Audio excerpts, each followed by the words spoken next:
Olá pessoal, tudo bem com vocês? Espero que sim. Hoje é um dia bem mais avantajado de conteúdo, não é?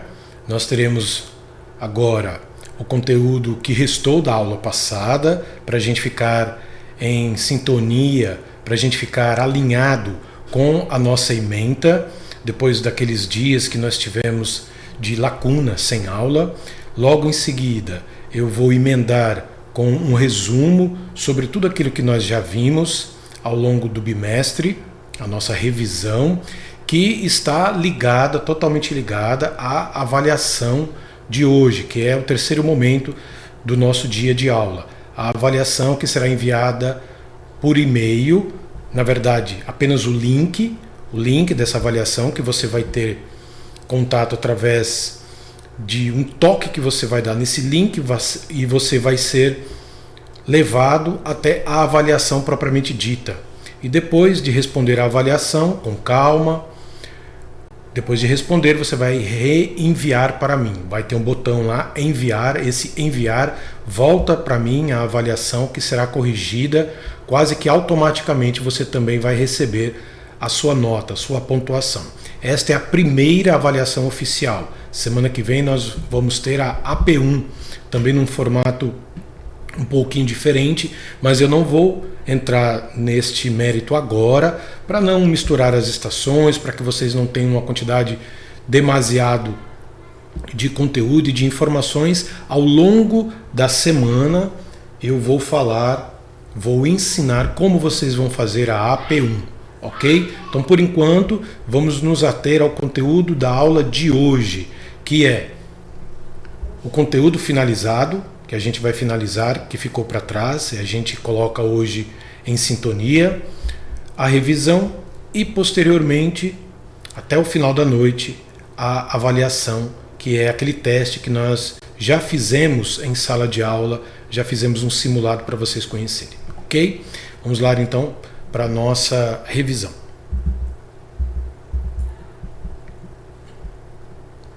Aliás, revisão não, desculpe.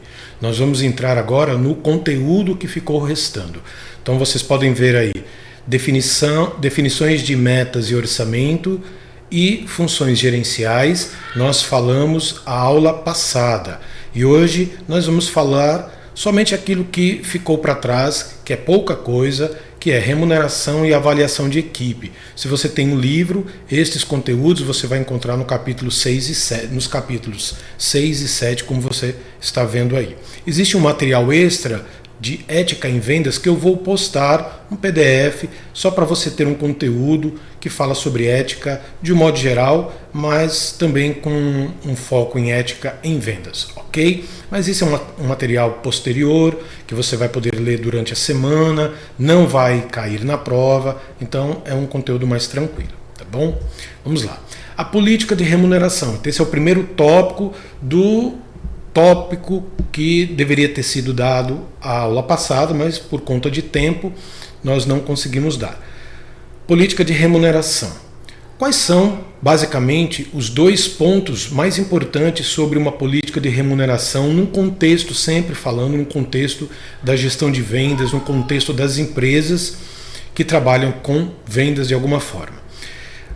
A política ela deve ser inspirada através desses dois fatores, o fator interno e o fator externo, ou no plural, os fatores internos da empresa e os fatores externos da empresa. Isso é muito simples de entender. O que poderia inspirar um gestor de vendas a desenvolver uma política de remuneração com base nos fatores internos da empresa? A conscientização do aumento da remuneração mediante o aumento das vendas, ou seja, conscientizar os vendedores, conscientizar o departamento de vendas sobre essa remuneração que pode crescer, pode diminuir, tudo de acordo com o aumento das vendas. Daqui a pouco a gente vai falar um pouco como isso se desenvolve na prática, não é? Mas, a princípio, o que o gestor deve fazer? Qual é a missão do gestor nesse caso? É conscientizar o vendedor a respeito da remuneração que ele tenha de acordo com aquilo que ele vende, de acordo com a política da empresa, com a cultura da empresa. Ou seja, ele tem que apresentar isso, tem que ficar muito claro para o profissional de vendas qual é o foco que a empresa quer dar e qual é a remuneração que pode advir desse foco que a empresa quer dar. Então, eu tenho a remuneração baseada no aumento de vendas, isso fica claro para o vendedor então corre literalmente atrás, busca vender o máximo possível, porque ele sabe que através daquele crescimento de vendas, ele também ganhará com isso, não é somente a empresa. Então é uma conscientização que acontece dentro do negócio, a inspiração para o gestor de vendas acontece dentro do próprio negócio. Ele busca na cultura da empresa, o gestor busca na cultura da empresa algo que fomente aí o entusiasmo, que gere entusiasmo no próprio vendedor. Então, colocar isso no papel, no lápis, mostrar como funciona, apresentar tabelas para os seus vendedores, mostrando que determinado período de vendas vai acarretar em um determinado faturamento para a empresa e isso vai ser remunerado para o vendedor também. Por isso que diz a conscientização do aumento da remuneração mediante o aumento das vendas, culturalmente falando, dentro da empresa. Dentro da empresa. Entende? E isso vai fazer com que aconteça um entusiasmo. Por exemplo, as pessoas ficam entusiasmadas. Se eu bater determinada meta de vendas, de faturamento para a empresa, eu vou ganhar X em cima disso. Então isso vai aumentando, através dessa conscientização, dessa boa explicação dada pelo gestor, pelo líder, isso vai aumentando o entusiasmo, o engajamento dos vendedores. É literalmente vestir a camisa da empresa, não é? Agora, existem também fatores externos que o gestor de venda pode se inspirar. Ele pode se inspirar nos seus concorrentes, por exemplo, no mercado. Fatores externos, política de remuneração inspirada nos fatores externos da empresa. A análise do mercado, como o mercado procede diante da remuneração para os seus vendedores. Como os meus concorrentes, muitas vezes empresas muito semelhantes à minha, que vendem, comercializam produtos semelhantes ou os mesmos produtos que a minha empresa, como isso é tratado com eles. Até porque os vendedores das empresas se comunicam.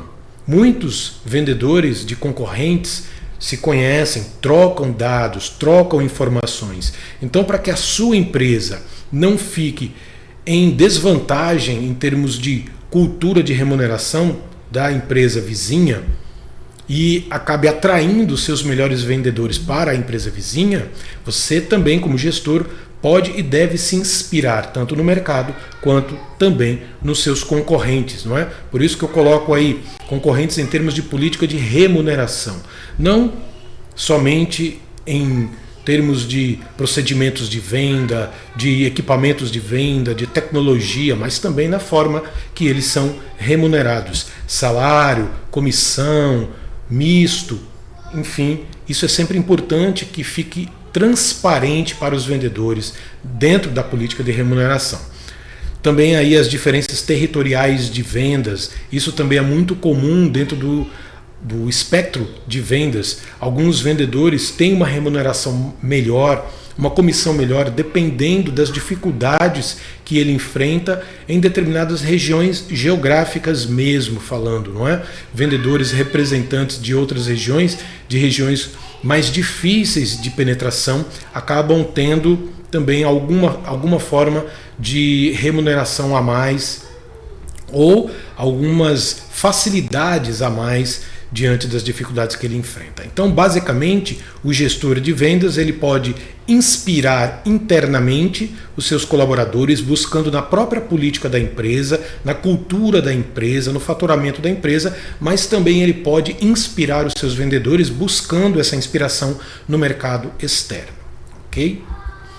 E quais são os métodos de remuneração? Muito bem, o gestor, o ótimo gestor de venda, o gerente de vendas, estamos falando de forma que esses termos são sinônimos, o gestor, o gerente ou mesmo o líder de vendas, busca a inspiração de forma interna, como vimos, busca a inspiração de forma externa, como também vimos, mas quais são os métodos que ele utiliza? Também são métodos simples de se entender. Primeiro, muitas empresas podem se utilizar do salário fixo, ou seja, eu remunero fixamente. Todo mês o vendedor vai ganhar X reais. Isso tem vantagem e também tem desvantagem. Cada um dos métodos eu vou apresentar pelo menos uma vantagem e uma desvantagem. Qual é a vantagem de ter um salário fixo para o vendedor? Condicionar o vendedor a fazer trabalhos além dos trabalhos de vendedor. Ou seja, a empresa está pagando pelo tempo do vendedor. Então, se ele trabalha ali 6, 5, 7 horas, a empresa está comprando essas 7 horas, essas 5 horas do vendedor. Portanto, a empresa então tem um domínio total do tempo dele dentro da empresa. Então, além do papel do vendedor, ele pode ser escalado para cuidar do estoque, ele pode ser escalado para fazer atendimento, ele pode ser escalado para várias outras funções além da função do vendedor. Por quê? Porque ele tem uma remuneração fixa. Okay? Qual é o ponto negativo disso? Ou seja, o ponto positivo, a empresa tem um domínio. O ponto negativo é que você acaba desestimulando, tirando o entusiasmo, provavelmente, do vendedor a respeito daquilo que é básico na função dele, que é vender. Apesar dele ser escalado para outras funções, poder ser escalado para outras funções, a grande função dele ali, o grande papel dele é vender. Mas como ele tem um salário fixo e como nós conhecemos o comportamento do ser humano de um modo geral, ele acaba ficando numa zona de conforto e não avança. Já que ele vai ganhar X%, X reais todo mês, então ele acaba por cair na tentação, correr o risco de ser tentado para não avançar tanto assim nas vendas.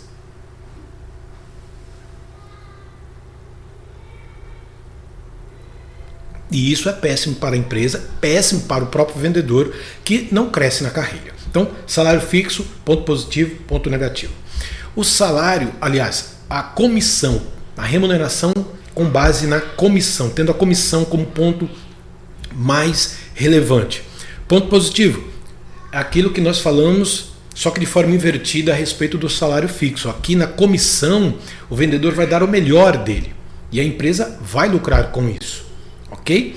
Melhora o desempenho, então, em vendas até de forma ilimitada. Ele sabe que quanto mais ele vender, dependendo da empresa, dependendo da situação do vendedor, ou seja, qual o produto que ele vende, a representação que ele faz da marca, se é ilimitado, então ele pode vender quanto ele conseguir vender. A empresa ganha com isso e ele automaticamente ganha com isso. Parece ser um mundo maravilhoso, não é? Mas existem também os pontos negativos. No caso aí, pode, é um risco, pode fragilizar o relacionamento entre os vendedores. Por quê? Você sabendo que quanto mais clientes você fechar vendas, você é melhor remunerado, você acaba criando um relacionamento de agressividade. Pode gerar um relacionamento de agressividade. Os vendedores mais agressivos acabam dominando o espaço de vendas, ou a região de vendas, o território de vendas.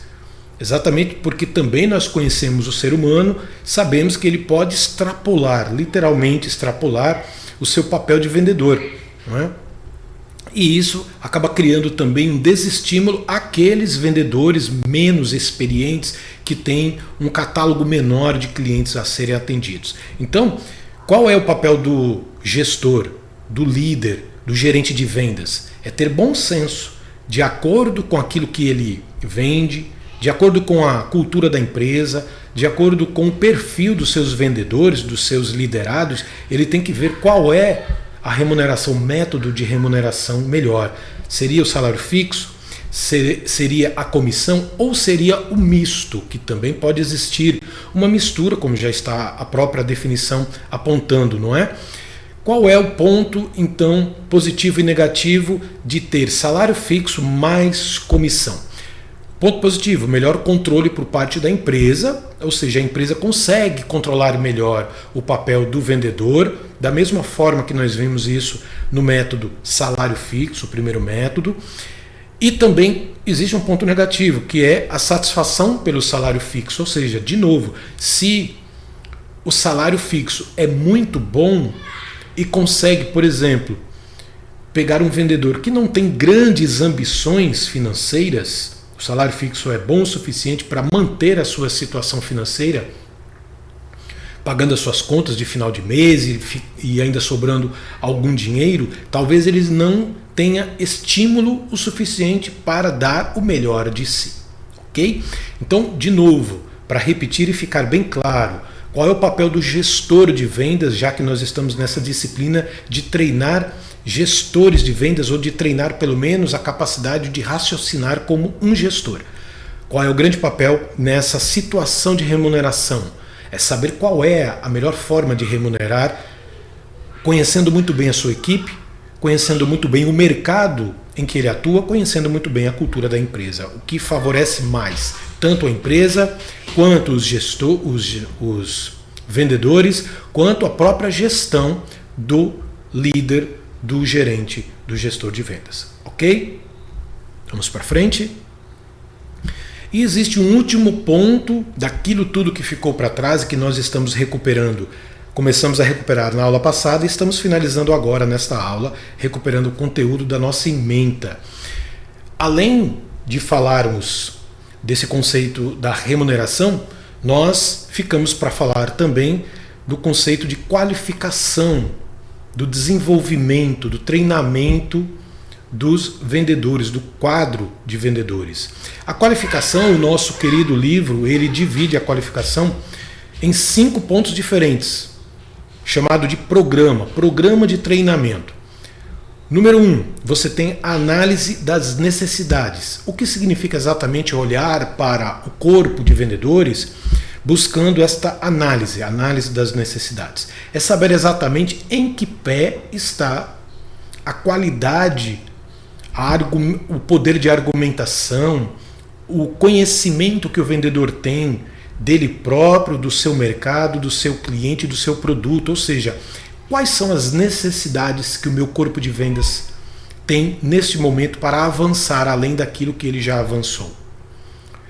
Então, eu preciso, como gestor qualificado que sou, fazer levantamentos constantemente para entender, para analisar quais são as necessidades dos meus vendedores. Será que todos eles estão no mesmo nível? Se estão no mesmo nível, qual é então o treinamento que eles poderiam receber agora diante, por exemplo, dessa situação de pandemia? É uma ótima pergunta, não é mesmo? Você há de convir comigo que muitos vendedores sabem muito bem vender olho no olho, mas será que saberia fazer a mesma coisa através da internet? Através do telefone, através do chat, através de uma videoconferência, pegando aí os representantes, os vendedores mais qualificados de grandes empresas? Por certo que não, porque a comunicação pessoal, olho no olho, é uma, e essa comunicação que eu estou fazendo remota com vocês é outra, por exemplo. Então, analisar as necessidades dos meus vendedores. Isso faz parte do programa de treinamento. Segundo ponto do programa de treinamento, determinar os objetivos. Eu quero que eles se comuniquem melhor, eu quero que eles se comuniquem verbalmente melhor, ou eu quero que eles se comuniquem através da comunicação não verbal, através do corpo, dos gestos, da posição, da capacidade que eles têm de convencer as pessoas também através do seu comportamento corporal. Será que é isso que eles precisam? Ou eles precisam entender melhor do produto que eles estão vendendo, já que esse produto acaba por passar por uma reformulação, uma mudança na estrutura do produto, e eles precisam entender melhor para poder apresentar melhor este produto para os seus clientes. Percebem aí? Então, em resumo, até agora, nós podemos chegar à conclusão de que o gestor de vendas, ele é quase um super-herói, não é verdade? Ele tem tantas missões E missões muitas vezes complexas, missões complexas não só na parte da hard skill, estão lembrados? Hard skill, ou seja, no fazer, na prática, no manuseio das coisas, em operar coisas, mas também nas soft skills. As soft skills são cada vez mais exigidas desses gestores, porque eles precisam conhecer as pessoas, analisar bem as pessoas, ter um autoconhecimento muito bem feito para poder conhecer bem os seus liderados, ter poder de liderança, de decisão, ou seja, a sua inteligência emocional tem que ser muito bem trabalhada, porque é isso que nós estamos vendo aqui nesse programa de treinamentos. Então, observar qual é a necessidade do meu vendedor, da minha equipe de vendas, determinar quais são os objetivos melhores para treinar, aperfeiçoar esta equipe de vendas. Número 3, qual é o tipo de treinamento? Isso é super importante. Alguns treinamentos servem para os vendedores iniciantes que estão entrando agora no corpo de vendedores. E outros treinamentos diferentes são necessários para aqueles vendedores já que conhecem muito bem o caminho das vendas, o produto, o cliente, mas precisa de uma reciclagem. Por quê? Porque o comportamento do cliente muda, a tecnologia muda, os dados, as informações vão mudando e eu tenho que abastecer o meu vendedor com todos esses dados, essas informações. Isso soa aquela lembrança, não é? Dos dados, informações e conhecimento. No número 4, elaborar o tipo de programa. Como isso vai se dar? Através de palestras, através de videoaula, através de uma imersão num final de semana dentro de um conceito de treinamento, onde eu tenho palestras, onde eu tenho reflexões, onde eu tenho análise de mercado, ou seja, aquele conjunto de ações que eu posso levar a minha equipe de vendas para um hotel, por exemplo, e eles ficam lá o dia, a noite, o outro dia, ou seja, uma verdadeira imersão. Qual é o tipo de programa que eu sou capaz e até tenho condições de investir? E por último, fazer uma avaliação, é claro, depois de investir tempo e dinheiro nos meus vendedores, em um determinado período de tempo, eles têm que mostrar que aprenderam, que estão melhor treinados, que estão em sintonia melhor com o mercado, com os produtos e com os clientes, e isso vai se reverter em quê? Exatamente, em vendas, que vai se reverter em uma maior lucratividade, que vai se reverter na sua comissão ou no seu salário fixo ou no misto, salário fixo mais comissão. Então, de tempos em tempos, o que deve ser feito pelo gestor de vendas? Uma avaliação. Então nós estamos diante da qualificação da equipe, de um programa completo de qualificação de treinamento do nosso caro vendedor. Muito bem, eu estou encerrando neste momento o conteúdo inédito. É um conteúdo que eu vou visitar daqui a pouco, vou revisitar daqui a pouco na nossa revisão. Então hoje no nosso encontro, de logo mais, nosso encontro ao vivo, já que você já está acessando esta aula, porque você já entrou no AVA, está acessando a aula gravada, nós ainda teremos a nossa aula ao vivo, ok? Este PDF, assim como o PDF do resumo da aula que eu vou mostrar daqui a alguns segundos, todos os dois estão aí no seu AVA, ok? Então, eu volto para acessar agora o meu segundo conteúdo de hoje, que é a nossa revisão. Muito bem, estamos na revisão do primeiro bimestre.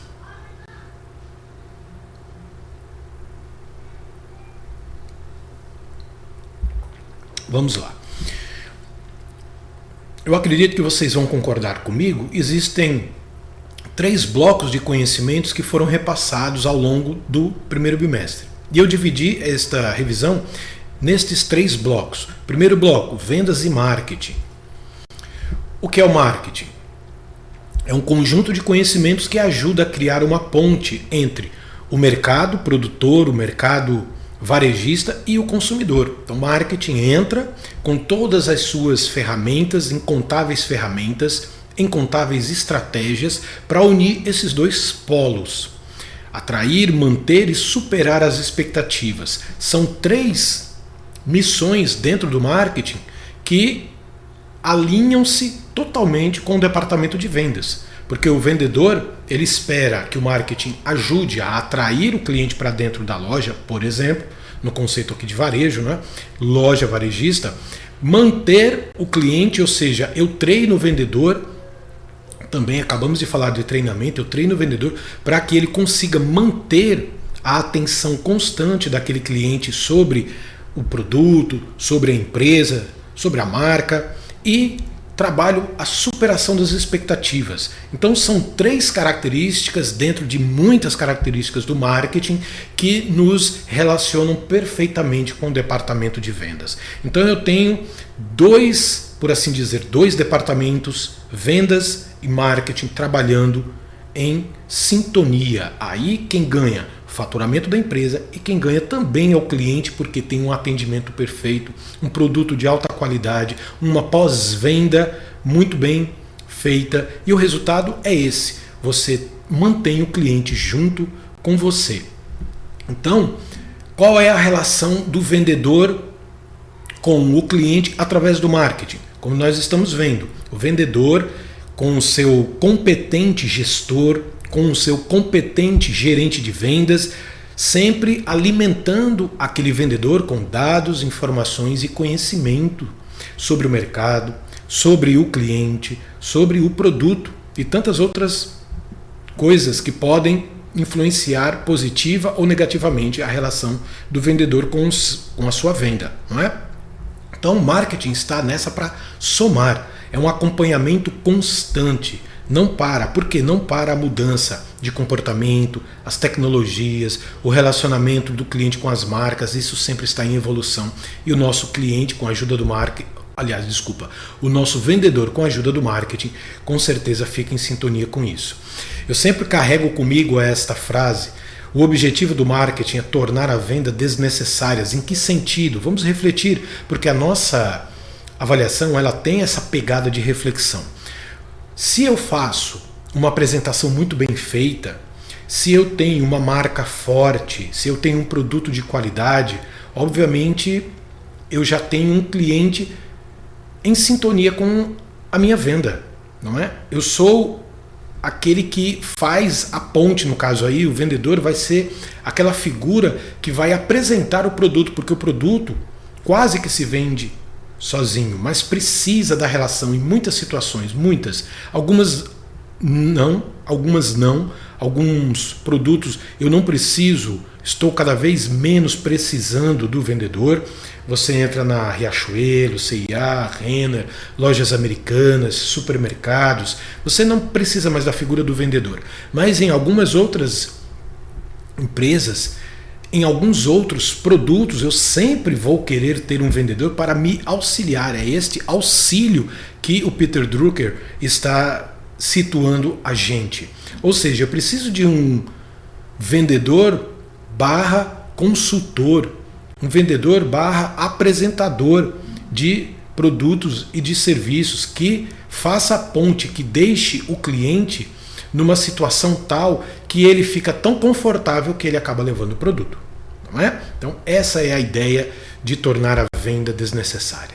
Então a gente fecha o bloco do marketing, a relação tão próxima do marketing com as vendas, e agora entramos no segundo bloco, vendas e dados. Dados, informações, aquilo tudo que nós já falamos.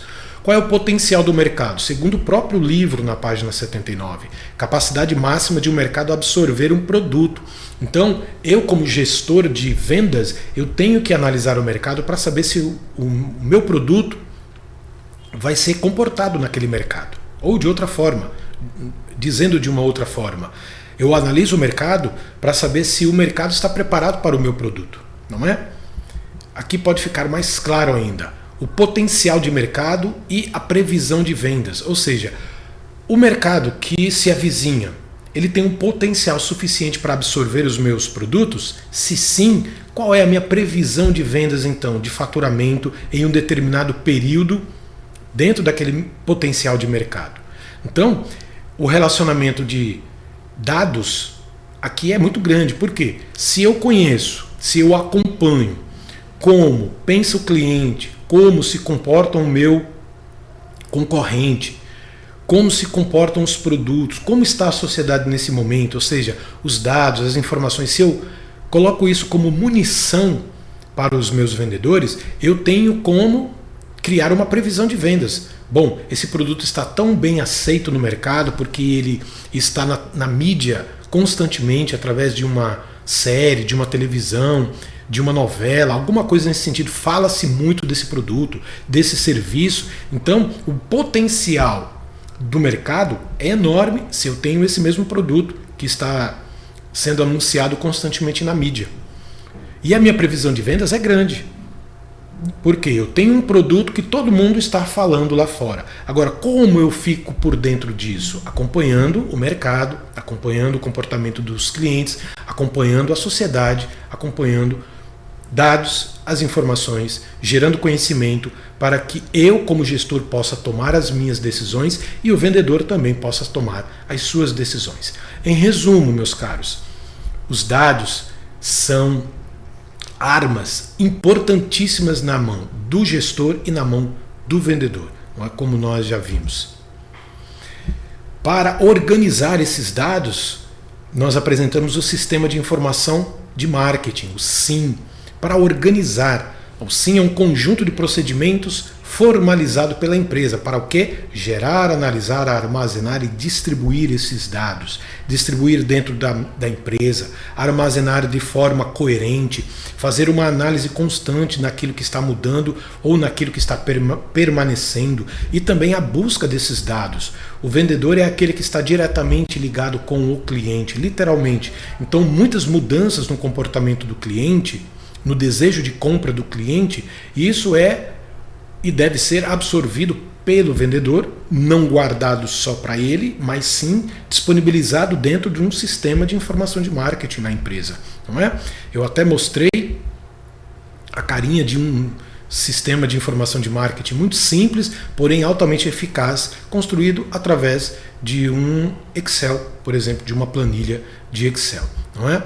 Então, as decisões. Quais as decisões que um gestor de venda pode tomar usando o SIM?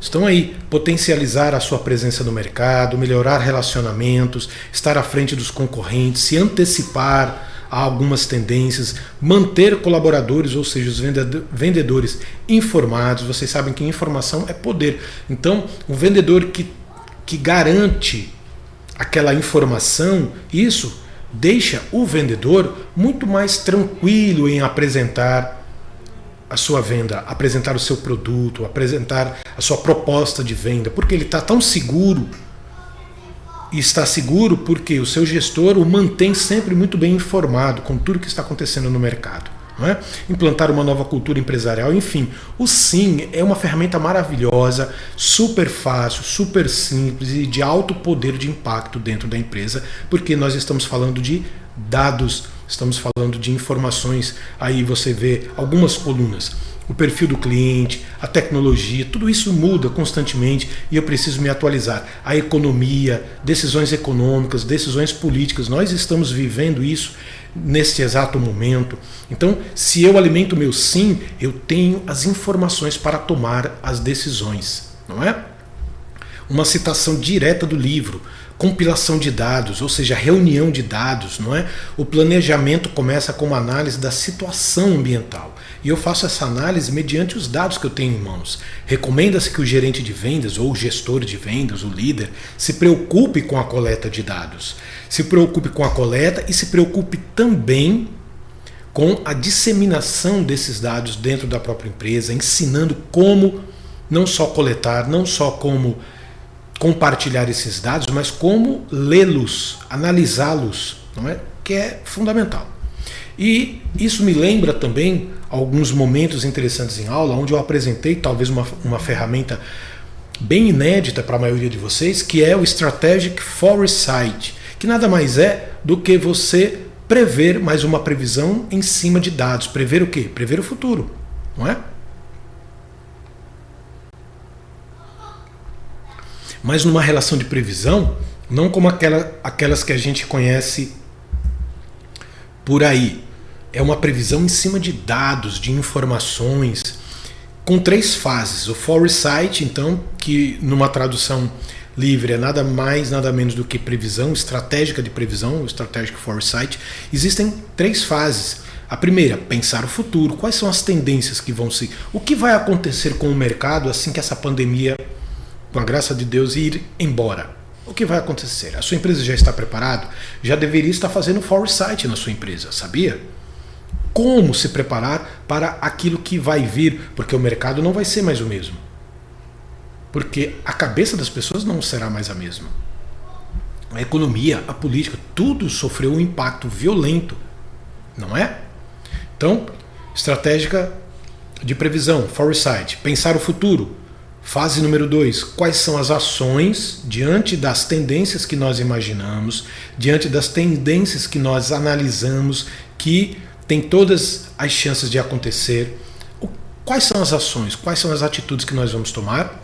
E a fase número 3, a de colocar as ações em prática, de colocar as ideias em prática, as decisões em prática, tomada de decisões visando os resultados. Então eu vou dar um exemplo muito claro, totalmente ligado a essa situação. Você tem um grupo de vendedores que antes não tinha condições de vender através da internet, mas você sabe que quando tudo isso acabar, você terá que treiná-los também, não só na venda, na argumentação, na negociação olho no olho, presencialmente, mas também isso tudo de forma remota.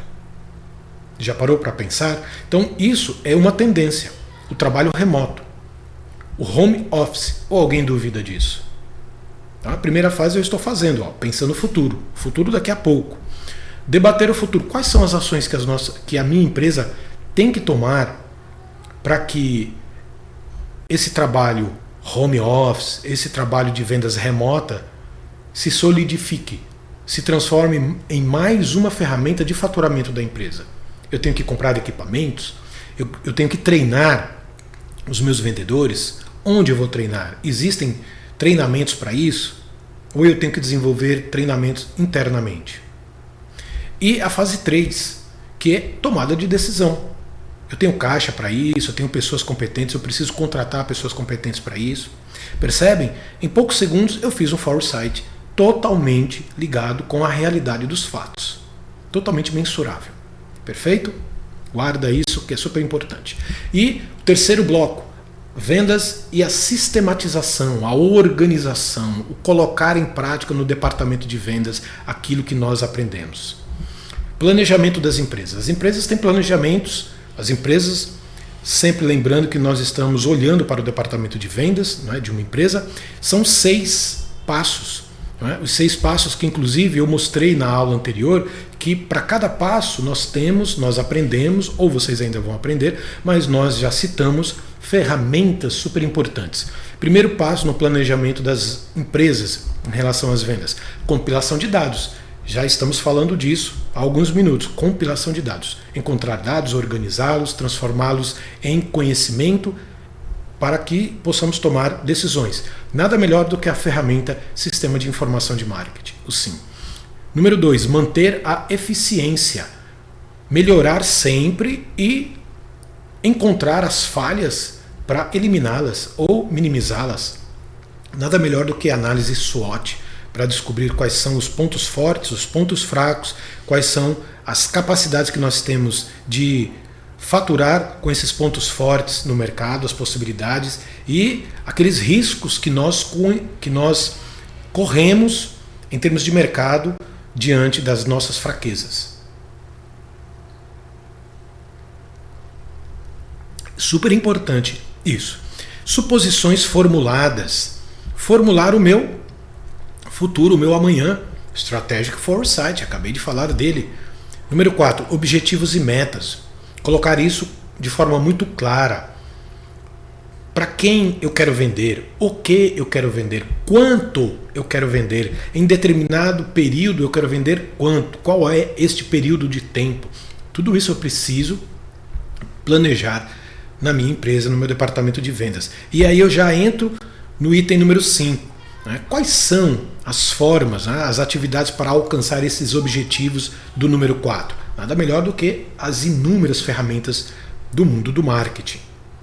Conhecer bem o cliente, conhecer o mercado, ou seja, todas essas informações se unem com a compilação de dados, manter a eficiência, suposição formulada, todos estão unidos no mesmo barco. E por último, a criação de um cronograma, que eu dei o exemplo do 5W2H, mas cronograma todo mundo sabe que pode ser feito numa simples planilha, num papel, enfim, para que você tenha clara a meta, claro o objetivo, em quanto tempo você deve alcançar aquilo. Perfeito? Planejamento das empresas, então. E a gente já vai chegando no final nessa ideia toda do que o departamento de vendas e o seu gestor devem fazer. Funções e habilidades do nosso querido gestor de vendas. Planejamento, a ideia da mentalidade, do pensamento, do planejamento que a gente acabou de ver as fases. Que planejamento? Todo. Do orçamento até o marketing. Ok? Do orçamento até as ferramentas de marketing, ou do orçamento até a busca pelo departamento de marketing da empresa em como eles podem ajudar o departamento de vendas. Organização. Do que? Da força de vendas até a motivação. Organizar tudo. Organizar em planilhas, organizar na prática, fazer os treinamentos que nós citamos. Esta é uma das funções do nosso gestor. Outra função, dirigir, direção do orçamento ao cumprimento do cronograma. Para onde deve caminhar a equipe, o que deve fazer a equipe para chegar naquela meta, para chegar a atingir o tempo que o cronograma está apontando que deve ser feito determinado investimento de vendas. Literalmente dirigir as pessoas, dirigir o departamento, para que alcance as metas e os objetivos dentro do tempo, dentro do cronograma. E por último, controle. Controle do quê? De tudo que nós vimos, as ferramentas de vendas, as ferramentas de marketing que estão lá nas mãos dos vendedores, que foi ensinado pelo departamento de marketing aos vendedores. Então, é um controle, não um controle ditatorial, mas um controle sim absoluto sobre tudo. Desde as ações até das pessoas, no caso, os vendedores. Perfeito? Falamos, e eu vou repetir aqui para ficar bem claro, porque é o assunto novo, né, assunto do dia, mas que está ligado também à nossa avaliação de logo mais, a política de remuneração, que é dividida em fatores internos e externos à empresa. Esses fatores você pode ler como inspiração. O gestor de venda pode se inspirar de forma interna, na cultura interna da empresa, na cultura dos próprios colaboradores de vendas, dos vendedores, qual seriam as ações que mais sensibilizariam os vendedores, de acordo com o perfil de vendas, do perfil dos colaboradores que você tem aí, o perfil da empresa, o perfil do produto, qual é o tipo de ação que você pode melhor utilizar a sua inspiração para remunerar bem estes vendedores. Agora, a inspiração pode partir também, e deve partir também, do lado de fora. Como os meus concorrentes remuneram? Como o mercado desse tipo de serviço, desse tipo de produto remunera? Como é feito isso lá fora? Tem como eu adaptar isso na minha empresa aqui? Papel do gestor, buscando sempre as informações corretas. Okay? Então a política de remuneração ela tem essa inspiração interna e externa também. Muito bem, meus caros, eu acredito que nós conseguimos dar uma boa aprofundada naquilo que nós já vimos, apresentar aquilo que é de novo. Daqui a pouco, vá para a aula ao vivo, lá eu usarei o nosso querido livro para aprofundar ainda mais alguns pontos, principalmente os pontos da nossa prova, o nosso querido livro aqui. aprofundar isso na aula ao vivo. Então, na aula ao vivo, eu pego alguns pontos específicos, algumas páginas aqui do livro, comento e logo em seguida repasso o link da avaliação para vocês, ok? Muito obrigado pela atenção até agora e a gente se vê na aula ao vivo de logo mais.